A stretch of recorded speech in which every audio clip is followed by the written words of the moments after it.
la FLJ, j'espère que vous allez bien. Aujourd'hui, nouvelle vidéo. Comme je vous l'avais promis la semaine dernière, on retrouve enfin un autocar sur la chaîne. Ça faisait quelques mois maintenant que vous en avez plus vu. Et je sais que certaines personnes aimaient beaucoup ce contenu-là. Ben voilà, aujourd'hui c'est le grand retour des autocars. Donc en plus, c'est pas n'importe quel autocar parce que c'est beaucoup plus haut en gamme que ce que je vous avais montré auparavant. Auparavant, je vous avais montré des véhicules qui étaient plutôt typés scolaires comme des Mercedes-Benz Inturo ou même des minibus. Si vous allez au tout début de la chaîne, j'avais commencé avec des véhicules de transport en commun et c'était surtout des minibus. Aujourd'hui, comme vous pouvez le voir à la hauteur des sièges qui sont derrière moi, vous pouvez voir que ça a l'air d'être un véhicule assez haut en gamme. Eh bien, il s'agit d'un Iveco Magelis, donc oui, c'est assez haut en gamme. Avant de passer à la présentation du véhicule, je vais vous faire, comme on a l'habitude de vous faire maintenant sur la chaîne, je vais vous faire un petit peu l'histoire de l'Iveco Magelis, notamment de la marque Iveco, puisque c'est un petit peu particulier. Le Magelis est apparu en 2007 pour remplacer, bon il était quelque temps, si je me souviens bien, il était quelque temps en parallèle avec l'Irisbus Evadis, puisque oui, Iveco, avant de s'appeler Iveco, c'était Irisbus. Et le Magelis a eu en deux phases la marque Irisbus puis Iveco comme celui qu'on a aujourd'hui. C'est un petit peu compliqué, j'espère que vous allez pouvoir suivre ces changements de nom parce qu'il y a eu pas mal de bouleversements de ce côté-là. Donc, l'Irisbus Magelis est apparu en 2007 sous le nom, donc, comme je viens de vous le dire, Irisbus Magelis. Jusqu'à, si je dis pas de bêtises, jusqu'à 2019, au cours de ces 12 années, il y a eu 3 phases, 2 phases en Irisbus, une phase en Iveco. Pourquoi ce changement de marque? Alors c'est pas vraiment un changement de marque, c'est un changement de nom.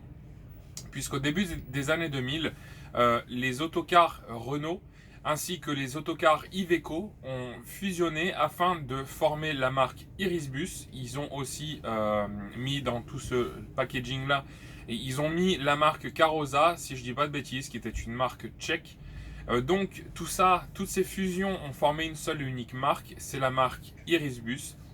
Et 2019, donc, non, peut-être même avant, je sais plus exactement, non, oui, bien sûr que c'est avant, puisque ce véhicule est de 2016, on y reviendra un peu plus tard. Donc au cours des années 2000-2010, la marque Irisbus a disparu, ou tout du moins a changé de nom, et est devenue Iveco Bus. Donc c'est une filiale de la marque Iveco, que vous connaissez, hein, avec les fourgons Daily, avec les camions Stralis, entre autres. Et donc cette marque Iveco Bus a rechangé de nom afin de donner aujourd'hui l'Iveco Magelis qu'on a ici. Le Magelis, donc ça c'est bon pour la marque, j'espère que vous avez compris. En ce qui concerne le Magelis, il a remplacé l'Irisbus Evadis, donc souvenez-vous, c'était à l'époque Irisbus. Il a remplacé l'Evadis. Quand le Magelis est arrivé, je crois qu'encore quelques années, il était en parallèle avec l'Evadis qui était dans une gamme quand même assez inférieure. Et le Magelis était vraiment le haut de gamme de chez Iveco. Avant l'Evadis, c'était l'Irisbus et Renault. Hein, souvenez-vous, la fusion, eh bien, le Renault Iliad était un des véhicules qui a changé de marque, de nom de marque au moment de cette fusion. Donc il a été Renault Iliad, puis Irisbus Iliad. Et cette Iliad a été remplacée par l'Evadis dont je vous ai parlé. Et juste avant l'Iliad, on n'ira pas plus loin parce qu'après c'est vraiment très vieux, juste avant l'Iliad, il y a eu le Renault FR1. Renault FR1 qui m'est cher puisque c'est avec ce type de modèle là que j'ai eu envie de faire ce métier de conducteur de car. Lorsque j'étais au collège, je prenais le matin un Renault FR1 et ce car m'a vraiment intrigué et m'a donné vraiment envie de pouvoir faire ce métier là. Donc voilà, si on remet dans l'ordre du plus vieux au plus jeune, on a eu Renault FR1, puis Renault Renault Iliad, pardon, qui a changé de nom et est devenu Irisbus Iliad. Après l'Iliad, on a eu l'Irisbus Evadis, l'Iveco Magelis, qui n'est plus construit depuis 2019, puisque celui-ci aura un jour un remplaçant. Ce sera plutôt un véhicule hybride, donc il est en cours de développement. Donc en attendant, Iveco ont ressorti l'Evadis, qui avait disparu entre temps. Ils ont ressorti l'Evadis. Et donc c'est un véhicule un petit peu plus bas en gamme, mais c'est son remplaçant pour l'instant. Donc voilà pour l'histoire du Magellis. Je vous propose maintenant de voir un petit peu comment il est ce fameux autocar. Voilà, donc le voici enfin à l'image. Ce beau Magellis de troisième phase du coup, dans une livrée Zoo qui est le réseau de transport par autocar et aussi par train de la région sud Provence-Alpes-Côte d'Azur. Donc ce véhicule officie sur les lignes du réseau Zoo tout simplement. Alors déjà avant de commencer, j'espère qu'il n'y a pas trop de vent parce que c'est vrai que ça souffle un petit peu aujourd'hui, donc j'espère que ça ne va pas trop vous gêner. Voilà, et puis donc pour vous parler un petit peu de cette livrée que je trouve très jolie, vous voyez que le fond est gris avec donc les bandes bleues, le logo Zoo. Normalement sur la livrée officielle, le fond est blanc. Ce véhicule là est gris tout simplement parce que le réseau Zoo a remplacé le réseau LER de l'époque. Donc si vous êtes de la région sud, vous connaissez certainement ce réseau. Et les véhicules LER étaient gris de base avec une bordure bleue en bas du véhicule ainsi que des lignes aux couleurs de la région. Donc comme vous voyez le logo région sud. Donc il y avait du rouge et du orange. Donc il y avait deux petites bandes qui couraient sur tout le long du véhicule avec écrit ligne express régionale dessus. Et au moment du changement du nom de réseau ainsi que de la livrée, la région a autorisé les transporteurs pour éviter de refaire des peintures complètes, ça coûte assez cher, surtout sur des flottes complètes des entreprises. La région a autorisé à laisser le fond gris, la peinture grise, avec donc juste installer les bandes bleues. Voilà, donc le Magellis, celui-ci est un 13 mètres, il a existé, c'est un 2 essieux, il a existé dans sa première phase en 3 essieux, j'en ai déjà vu, je ne crois pas qu'il existe encore en 3 essieux sur les générations, enfin les phases d'après. C'est un véhicule que je trouve extrêmement réussi dans son dessin. Vous allez le voir, la face avant, on va y venir. La face avant est très bien dessinée, la face arrière également. Donc voilà, donc j'y viens, je vais vous faire voir un petit peu tout ça, je vais m'expliquer un peu mieux. Déjà, je trouve qu'il est joli déjà dans son regard, dans ses phares. Je trouve qu'il est souriant. Ça paraît assez bête de dire ça, mais je trouve qu'il est souriant. Et puis il y a des traits de design à peu près partout, comme le logo Iveco qui est un petit peu dans une moustache. Donc il faut savoir qu'Iveco est une marque italienne, donc ça fait un petit peu la moustache italienne. La petite vague juste en dessous qui vient souligner ce bandeau Iveco qui est gris un peu plus foncé que le reste de la carrosserie. Alors le gros carré noir, c'est ici que se trouvent, comme les voitures, comme Mercedes par exemple. Il y a plein d'autres marques, les voitures récentes aujourd'hui ont à peu près toutes ce carré noir plus ou moins bien maquillé, plus ou moins bien caché. Là c'est vrai qu'on le voit bien, c'est tout simplement ici que se trouvent tous les radars de freinage d'urgence, les radars par exemple, on a aussi une caméra qui se trouve à peu près ici, c'est là où se trouvent les radars de franchissement de ligne, etc. Donc tout se trouve ici. Le bloc optique est décidé donc en 3 parties. Ici on a le clignotant, ici on a tout ce qui est éclairage, feu de position, feu de croisement, et puis feu de route. Et puis ensuite on a le petit rond ici encore, qui est tout simplement les feux de brouillard. Les rétros, on appelle ça des rétros oreilles de poker. Voilà, et puis après le dessin, donc vous voyez ici en haut, je vais mieux vous faire voir ici. Ici c'est pas juste une bande de carrosserie, c'est une ville. Ici je suis vraiment désolé pour le vent, c'est vrai que ça souffle énormément. J'essaie de cacher un petit peu tout ça. C'est vrai que ce serait bien un jour d'acheter un micro exprès pour gêner le vent quand il est là, parce que là en plus on est à l'aéroport, parce que c'est vrai, je ne voulais pas préciser, on est à l'aéroport de Marseille, donc on n'est pas loin du littoral, donc c'est vrai que ça souffle beaucoup. On va essayer tant bien que mal de faire cette présentation du véhicule quand même. Donc je vous disais que la vitre qui se trouve ici, oui justement c'est une vitre et c'est ici que se trouve la girouette. La girouette c'est quoi? Pour ceux qui ne savent pas, c'est là où il y a le message de la destination du véhicule. Par exemple si vous allez à Paris, ce sera écrit Paris dessus avec le numéro de la ligne. Vous voyez deux petits points qui dépassent voilà, ici et ici, et bien ce sont tout simplement les feux de gabarit, donc qui se trouvent tout en haut comme ça. Voilà pour la face avant, donc une face avant qui est très jolie. Après dans son dessin sur le côté il est un petit peu plus classique, mais je trouve que c'est quand même bien fait aussi, notamment avec ces renforts, enfin comment dire, les montants qui sont ici qui partent ici et qui sont prolongés ici. Alors peut-être pas que vous allez bien voir la caméra parce que c'est tout vraiment en noir, mais ça s'élargit, c'est vraiment un beau dessin également. Voilà, donc le nom du véhicule écrit Magelis juste en dessous de la vitre. Après je vous fais voir bien en long, donc on a 3 portes au-dessus des roues. Vous voyez que on a des petits rectangles, mais plutôt gros rectangles même. C'est ici que se trouvent bien, par exemple des fusibles ou toutes des choses de ce type là. Vous voyez également en haut de la vitre, je ne sais pas si vous voyez bien à la caméra, vous voyez qu'ici il y a une grille, donc ça c'est une grille d'aération et elle n'y est pas sur le reste, à part sur la vitre avant. Sur le reste du véhicule, vous verrez mieux quand je serai à l'intérieur. C'est encore vitré sur la partie donc supérieure, sur la partie du toit, c'est encore vitré. Donc ça c'est très très beau, vous verrez bien de l'intérieur.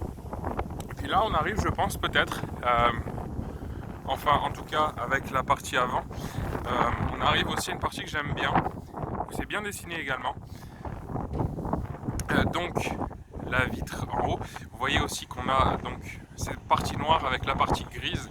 Les parties noires, eh bien, ce sont tout simplement les prolongements des vitrages dont je vous parlais en haut. Et donc la partie grise, eh bien, c'est la toiture en elle-même avec la vitre qui se trouve juste en dessous. Ici, encore le petit rappel de la moustache de l'avant avec le logo Iveco. Et puis les phares, enfin les feux plutôt, puisqu'on est à l'arrière. Les feux qui sont dessinés, alors je vais vous montrer un peu plus en détail. Vous voyez qu'il y a des traits de design. Le feu vient pousser là, vous voyez qu'il y a un premier trait là comme ça. Le feu on dirait qu'il pousse décidément vraiment ce feu est très fort et donc je sois à l'intérieur. Le feu pousse ce trait et il pousse aussi un deuxième trait. Voilà bon alors avec le sticker bleu on le voit un petit peu moins. Mais avec le sticker bleu ça fait vraiment, on voit vraiment les traits de design. Je suis désolé, le vent est très fort aujourd'hui, donc c'est vraiment gênant pour le film, mais bon, c'est comme ça. On voit ici aussi en dessous de la vitre, on voit une caméra de recul qui se trouve ici, qui est logée donc dans cette petite vague encore une fois. Donc voilà, donc si vous voyez bien, je vais essayer d'éviter de m'attarder trop dehors parce que vraiment c'est insupportable. Si vous voyez bien donc ces feux avec donc le dessin, donc ces feux on dirait qu'ils poussent. Je ne sais pas si vous arrivez bien à ce que j'explique. Mais bon voilà, en tout cas ceux qui comprennent, je trouve que dites-moi ce que vous en pensez, je trouve que c'est vraiment judicieux avec donc les feux de gabarit qui se trouvent encore en haut, tout en haut de chaque côté du véhicule et puis encore ces espèces de montants noirs qui viennent aussi bien compléter le dessin de la partie arrière. La partie de l'autre côté, bon ben, ça reste pareil, sauf que ici on a les portes en plus, bien évidemment, puisque c'est un véhicule avec conduite à gauche, donc les portes se trouvent à droite. Donc on a la porte avant, vous avez pu voir, on a la porte arrière, et puis on a la porte ici, la porte PMR. Donc je ne sais pas si elle est ouverte, je vais regarder ça. Peut-être qu'elle est ouverte. Alors, elle m'a pas l'air ouverte, ou alors elle m'a l'air un peu quoi. Ah bah non, c'est bon. Voilà, bah ça c'est parfait, je peux vraiment bien vous montrer. Donc c'est une porte qui s'ouvre de côté comme ça. Vous voyez qu'on a accès directement au siège. Ce sont des sièges qui, à ces emplacements-là, se démontent pour pouvoir accueillir bien, tout simplement un siège roulant. Donc vous voyez en plus c'est le petit logo handicapé qui se trouve sur la soute. Donc la soute ici. Et en dessous, vers la partie inférieure de cette soute, on a encore un rectangle. Ce rectangle va derrière, je vous ouvrirai les soutes après. Derrière, on a une plateforme PMR. J'ai déjà pu vous en expliquer un petit peu le fonctionnement dans d'autres véhicules. Donc cette plateforme PMR va sortir. On met la personne en fauteuil roulant dessus et on la lève tout simplement avec une télécommande. Et puis ensuite, on a juste à monter à l'intérieur du véhicule, et bien tout simplement pour charger la personne, l'installer. Vous voyez qu'ici il y a des petits crochets là, des petits ronds. Ce sont tout simplement les crochets pour pouvoir mettre tout ce qui est sangle, etc. pour bien attacher la personne. Je vais refermer cette porte. Je vais vous montrer bien justement cette soute. Alors je vais vous en montrer qu'une parce que tout simplement Ce sont des soutes, hein, c'est très classique. Donc une soute, alors avec un plancher rehaussé, puisque justement vous voyez ici cette plateforme qui se cache ici. Donc on a bien évidemment sur la soute besoin de ce rectangle qui s'ouvre, parce que si on ouvre la soute, comme vous pouvez le voir, la porte derrière on ne peut plus l'ouvrir, ou vice versa. Autre soute aussi qui est assez intéressante, c'est celle-ci. Alors ne vous y trompez pas, il n'y a pas du tout d'emplacement pour mettre des bagages ici. Tout simplement ici va se trouver le réservoir des toilettes, puisqu'il y a des toilettes dans ce véhicule. Donc ici va se retrouver le réservoir d'eau sale, d'eau propre, etc. Et puis ici on peut ranger quelques petites affaires. Ensuite, en ce qui concerne les réservoirs de gasoil et d'AdBlue, bon, ça, le gasoil c'est ici, une trappe classique. L'AdBlue c'est l'autre côté du véhicule. Je ne sais pas si vous l'aviez vu tout à l'heure. Ici on a des répétiteurs de clignotants. Voilà, après le logo Magellis Pro que je voulais vous montrer, qui je trouve est joli dans sa typographie. Et puis ensuite la porte avant avec les rétros. Allez, on arrête avec l'extérieur, on passe vite à l'intérieur. Donc pour ouvrir la porte, comme d'habitude, le bouton ici. Alors celle-ci, quand le véhicule ne tourne plus, elle est assez longue à s'ouvrir. Voilà. Et voilà donc l'entrée du véhicule. Donc je change de stabilisateur et je vous reprends. Voilà, donc je vous reprends. Nous voilà enfin à l'intérieur, à l'abri du vent. Eh bien, ça va être la partie qui va être intéressante aussi pour ceux qui n'ont pas forcément l'habitude de fréquenter des autocars. Donc, je vous montre un petit peu déjà en large, un petit peu comment on voit, quelle vue on a, pardon, tout simplement à l'avant du véhicule, donc le poste de conduite, et puis ici la partie avec la porte. Donc, je vais fermer la porte aussi pour le vent, c'est beaucoup mieux. Donc voilà, eh bien, commençons cette présentation. Donc ici on a une machine à café Lavazza. Alors ça je crois que c'est une option qui n'est pas sur tous les Magellis. Donc c'est une option, bon nous on s'en sert pas, hein, on ne se sert pas de cette machine à café, mais bon c'est un véhicule qui est équipé quand même pour le tourisme, donc c'est plutôt intéressant d'avoir ça. Ici on a le siège guide qui se plie, hein, évidemment. Les marches, la porte, donc la porte, une porte assez simple, avec vous voyez la petite roulette là, c'est le verrou. Ensuite ici on a la planche de bord avec une glacière, avec une petite molette ici pour régler l'intensité du froid.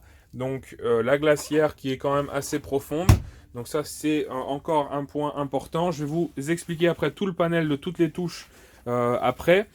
On va terminer ici, alors je ne l'ai pas remise, mais on a cette imprimante. Alors ça c'est pour faire tout simplement la billetterie, donc je vais vous la remettre comme ça vous voyez un petit peu comment c'est quand c'est en place. Donc voilà, bon, elle ne veut pas tenir, c'est une ventouse, il va falloir que je la remouille un petit peu. Donc voilà, c'est une imprimante portable, les tickets sont imprimés sur cette imprimante. Ici on a le valideur pour les cartes Zoo, ceux qui connaissent. Le valideur ici qui capte dans le smartphone qui est maintenant la billetterie. Donc tout simplement on a un logiciel, donc c'est un Samsung hein, assez classique avec le logiciel à l'intérieur, Ubi Transport. Donc c'est un téléphone qui est bridé, il est juste bon pour faire cette application là, on peut rien faire d'autre. D'ailleurs le petit menu déroulant qu'il y a sur le haut, on peut même pas s'en servir. Donc voilà, après on met les identifiants et à l'intérieur on a toute la billettique. Je vous ferai certainement une vidéo si vous voulez, un petit tuto pour vous expliquer comment ça fonctionne un jour, puisque ça, vous l'avez déjà vu en cours de semaine, on va lancer des vidéos tuto sur la chaîne, donc peut-être pourquoi pas, si vous êtes intéressé, que je vous fasse un petit tuto sur la billetterie. Le siège qui est très joli, qui est dans les couleurs de la sellerie. Alors je vous montre, ça y est, la partie arrière.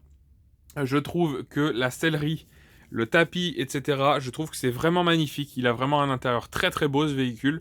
Donc vous avez déjà pu voir le siège guide, il a ces dessins là, et puis on a le siège conducteur qui se trouve ici et qui a du cuir, alors c'est peut-être du simili. Il a un dossier en plastique, vous pouvez voir ici la jonction entre les deux matières. Et puis au milieu on a aussi donc le tissu aux couleurs donc du reste du véhicule. On a ici un accoudoir sans levier de vitesse puisque c'est une boîte automatique qui est équipée sur ce véhicule. Le petit cadran ici, je vous ai déjà expliqué sur des vidéos précédentes, c'est la girouette, donc le panneau d'affichage. Tout se gère ici, on met le code et on a la destination qui arrive. Des petits rangements encore là où vous voyez la petite poinçonneuse. Et puis ici, la girouette, elle se trouve ici, c'est le gros bloc noir que vous voyez là avec une partie vitrée. Donc si vous faites du tourisme et que vous n'avez pas besoin de cette girouette, vous avez encore une partie vitrée ici. Donc ça donne vraiment pas mal d'éclairage à l'intérieur de ce véhicule. Le rétro ici pour regarder un petit peu coucou les passagers. Et puis donc ici on va avoir lorsqu'on met le contact, on va avoir les trucs de ceinture, etc. L'heure qui va s'afficher ici. Je termine avec ce qu'il y a en haut. On a une télévision qui se déplie ici. Donc le focus, il a dit j'en ai marre. Voilà. Les rétros ici. Je vais m'installer à la place du conducteur, mettre le contact et vous expliquer un petit peu toute la planche de bord. Donc je cherche le contact. Voilà. Voilà, à une main c'est difficile. Voilà, donc la cinématique, quand on allume, quand on met le contact, Iveco, avec ici l'écran central. On y revient tout à l'heure. Alors, comme d'habitude, alors ici c'est la caisse, hein, c'est là où on met l'argent. Donc, autoradio de façade. Ici on a l'écran avec les explications. Ici on a tout ce qui va gérer. Là on va mettre le DVD ici, un CD classique, un DVD ici. Ensuite, toutes les touches. Ici, on va avoir verrouillage, déverrouillage des soutes. Ici, on va avoir allumage automatique des feux de détresse lorsqu'on ouvre les portes. La porte arrière, la porte avant. Ça, c'est pour la glacière. Ici, c'est pour la machine à café. Ici, c'est pour la lumière dans les soutes. Donc, soute... je sais plus ce que je vous ai dit, porte avant. Non, bref, soute côté droit, soute côté gauche. Je sais plus si je vous ai dit ça juste avant. J'ai déjà oublié ce que je vous raconte. Bref, ici on a des touches pour les caméras. Je m'en sers jamais. Je pense pas que ce soit activé sur ce véhicule. Et ici on va avoir la lumière qui vient juste de s'allumer au-dessus de la porte. Voilà, petite lumière comme ça à LED qui est plutôt pas mal. Ici on va avoir la façade, le panel de clim. Chauffage, clim. Donc tout ce côté-là, ça va être la partie conducteur. Tout ce parti-là, cette partie-là, ça va être la partie passager. Vous avez peut-être entendu le petit message test haut-parleur intérieur et test haut-parleur extérieur. Eh bien, c'est le véhicule quand il s'initialise. Il teste si les messages vocaux fonctionnent bien. Les messages vocaux qui nous servent, par exemple, quand on arrive à une destination, à un arrêt. Par exemple, si vous arrivez à l'arrêt de Marseille, eh bien... la voix du véhicule va dire prochain arrêt Marseille ou arrêt imminent, etc. Le chronotachygraphe numérique, vous avez pu voir cette semaine un petit tuto sur ce chrono. Un écran ici, qui doit être certainement GPS. Il ne fonctionne plus sur ce véhicule-là. Il nous servait de véhicule d'écran de recul, caméra de recul. Bon, malheureusement, ça ne fonctionne plus. On a les commandos ici de ralentisseur. Et puis ici on a le bouton d'activation du régulateur de vitesse, et ici ça va être les petites touches pour monter ou descendre la vitesse qu'on choisit, laquelle on choisit de de rouler avec. Ici le petit bouton KM, c'est pour mettre le limiteur de vitesse. Donc pareil, hein, ce petit truc à bascule là va nous servir si on veut rouler à 85 ou à 84 km/h, etc. Les feux de détresse, une première buse d'aération, l'écran, je vous en ai parlé. Alors l'écran, on a des commandes au volant sur ce véhicule-là. Donc les commandes, moi j'utilise surtout la OK menu. Donc ça va être pour rentrer dans les menus. Alors avec l'éclairage, voilà. Donc là on peut voir, voilà. Hein. On a des flèches ici. Ça va nous servir pour l'autoradio, changer de station. Et ici ça va nous servir pour le volume. Et avec ces flèches, on peut naviguer. Alors j'attends que ça se fasse, voilà. On peut naviguer dans les menus. Donc moi je regarde surtout, je m'en sers jamais de ces menus-là. Je me sers surtout des niveaux pour voir le niveau d'AdBlue, où est-ce qu'il en est. Voilà. Donc commande au volant, donc ça c'est pas mal. Le klaxon se trouve ici, il est très puissant et parfois on a tendance, parce que c'est pas habituel sur les autocars, parfois on a tendance à poser le poing ou le coude ou poser je sais pas, un cahier ou quelque chose d'assez lourd. Et on va appuyer sans faire exprès, ça va klaxonner. Donc mon chef de dépôt qui habite juste à côté, le soir à minuit ou à 4h du mat, quand on fait cette manip sans faire exprès, je pense qu'il doit être ravi. Ici, on a des caméras de recul, de surveillance. Ici, on a une première caméra qui a été mise ici, une autre ici. Donc, je vais vous montrer l'écran, qu'est-ce qu'il nous montre. Donc, voilà, il y a 4 caméras qui ont été installées, qui ne sont pas d'origine. C'est 4 caméras qui ont été installées par un des mécanos de notre entreprise. Ici, la petite molette pour les éclairages, les feux de brouillard avant-arrière. Et ici, on va avoir tout ce qui est éclairage, feu de recul, les toilettes, les stores, toutes les éclairages qui sont ici. Ici, c'est pour activer ou désactiver le freinage d'urgence automatique. Ici, ça, c'est pour couper le moteur. On démarre au Neumann, mais on peut couper le moteur ici sans couper forcément le contact. Si on coupe avec la clé, on va couper tout le contact complet. Si on coupe avec ça, on reste appuyé, ça va couper juste le moteur. Et donc, le reste de toutes les parties électriques vont rester allumées. Le stop, le bouton stop, enfin l'arrêt d'urgence. Et ici, donc, drive, neutral et reverse, qui sont donc marche avant, neutre et marche arrière. Voilà. Ensuite, donc, une planche de bord qui est quand même encore dessinée un petit peu, un peu en vague, un peu en, voilà, ça fait un peu, vous avez peut-être vu dans la vue d'ensemble, voilà, ça fait un beau dessin. Alors, je regrette un petit peu les couleurs, les tons marron, là, j'aime pas trop. Bon, après, ça change du noir, mais je trouve qu'ils auraient pu mettre un noir différent, par exemple, de ces parties-là. Mettre un noir un peu plus foncé ou un peu plus clair, ou même un gris. Ça aurait mieux passé. Voilà, on a vraiment plein de parties marron ou beige, même les montants, voilà, tout ce qui est plastique. J'aime pas trop la couleur. Bon, après, c'est juste une affaire de goût, hein.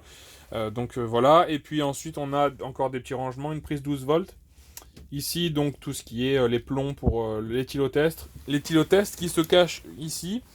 Donc, si vous avez un problème avec votre éthylo, vous pouvez le faire sauter ici. Et puis ici, on a encore la vitre, la hauteur des suspensions, le dégivrage des rétroviseurs. Et ici, ça va nous servir tout simplement pour activer ou désactiver l'alerte de franchissement de ligne. Les réglages des rétroviseurs, voilà, je pense qu'on a tout dit. On a encore un peu des réglages, enfin des rangements, pardon, ici, à droite à gauche. Le frein de parc qui se trouve ici. Et ici, on a des tiroirs qui sont assez sympas. Moi, je m'en sers de poubelle. Voilà, comme vous pouvez le voir ici. Donc, un petit rangement comme ça. Et un autre où il faut tirer. On met encore des petites affaires. Voilà, pour ce qui concerne la partie avant. Je pense, voilà, si vous avez des petites questions sur une touche ou sur quelque chose qui vous a pas été assez clair, n'hésitez pas à me le mettre en commentaire, je vous ferai un plaisir de vous répondre. Je vais mettre un petit peu de lumière et on va vous montrer. Alors, je vais mettre même tous les éclairages. Je vais mettre ça à fond, et puis je crois que c'est tout. Voilà, et puis ça. Voilà. Donc là, ça fait vraiment une belle vue. Donc les sièges qui sont en cuir et tissu, alors peut-être que c'est du simili-cuir, j'imagine même que c'est du simili-cuir. Donc c'est quand même très joli.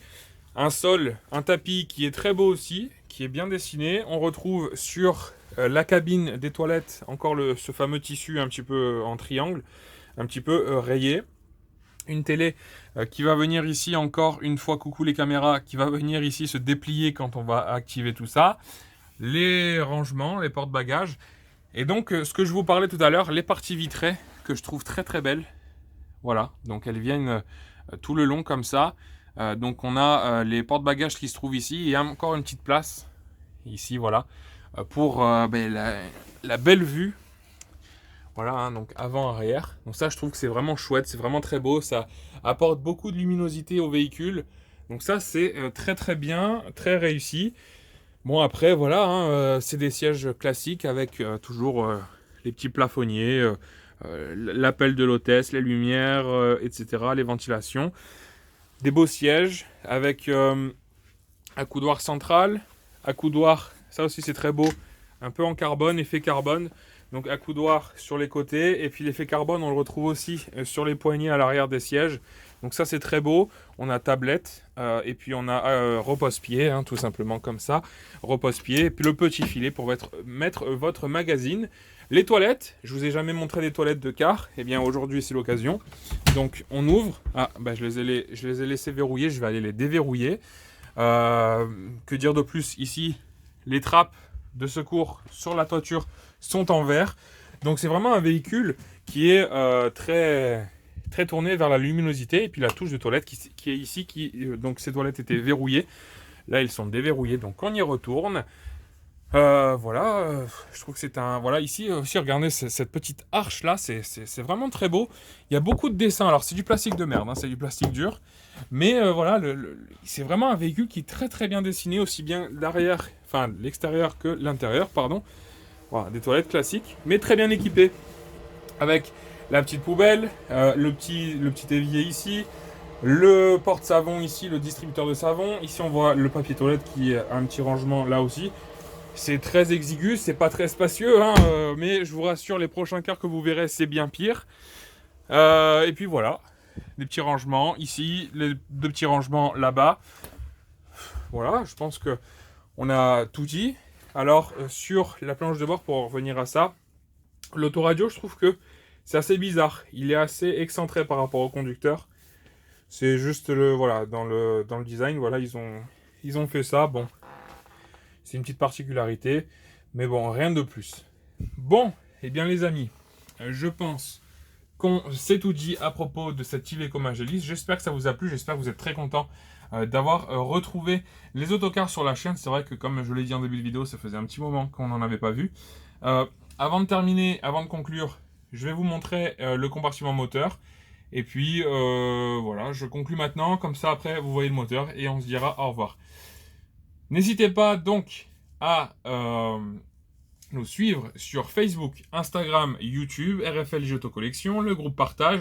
Mon ami René n'est pas avec moi aujourd'hui puisque je travaille, donc il ne peut pas être avec moi. Donc voilà. Que dire de plus? Eh bien, à la prochaine. Semaine prochaine, une voiture, retour d'une voiture réelle.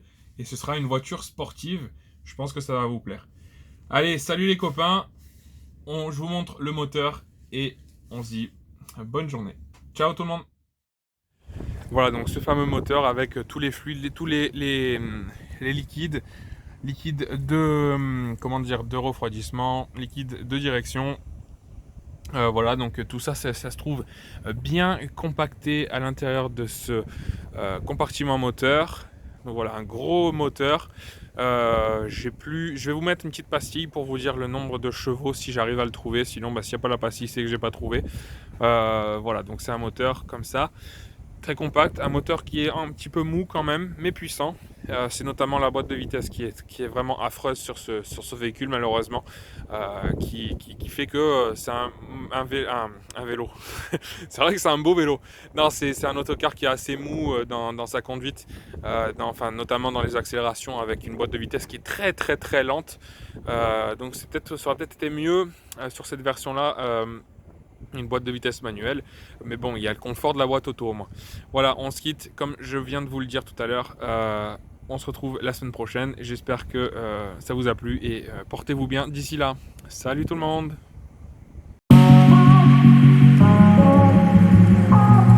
Ah oui, je tenais aussi particulièrement à remercier les autocars Payan qui m'ont donné le droit de l'accord de pouvoir filmer les véhicules de l'entreprise.